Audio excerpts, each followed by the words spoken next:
سابق وفاقی وزیر سعد رفیق نے کہا ہے کہ پی ٹی آئی والوں کو سمجھاتے تھے لیکن انہیں سمجھ نہیں آتی تھی، کسی کی سزا پر کبھی خوشی نہیں ہوئی۔ پی ٹی آئی والے ہماری سزاؤں کا اعلان کیا کرتے تھے۔ نفرت اور انتقام کی بنیاد پر ریاستیں آگے نہیں بڑھتی، چلتی نہیں ہیں، بکھر جاتی ہیں۔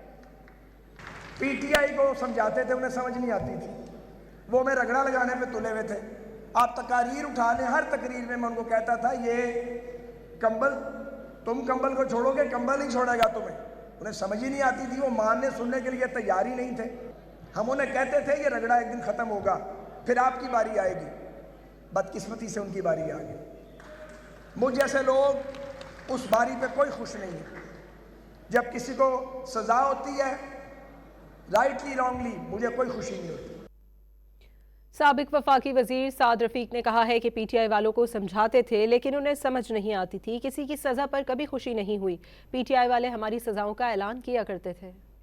نفرت اور انتقام کی بنیاد پر ریاستیں آگے نہیں بڑھتی، چلتی نہیں ہیں، بکھر جاتی ہیں۔ پی ٹی آئی کو سمجھاتے تھے، انہیں سمجھ نہیں آتی تھی، وہ میں رگڑا لگانے پہ تلے ہوئے تھے۔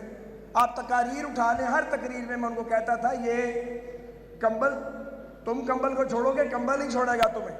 انہیں سمجھ ہی نہیں آتی تھی، وہ ماننے سننے کے لیے تیار ہی نہیں تھے۔ ہم انہیں کہتے تھے یہ رگڑا ایک دن ختم ہوگا، پھر آپ کی باری آئے گی۔ بدقسمتی سے ان کی باری آ گئی۔ مجھ جیسے لوگ اس باری پہ کوئی خوش نہیں ہے۔ جب کسی کو سزا ہوتی ہے رائٹلی رانگلی، مجھے کوئی خوشی نہیں ہوتی۔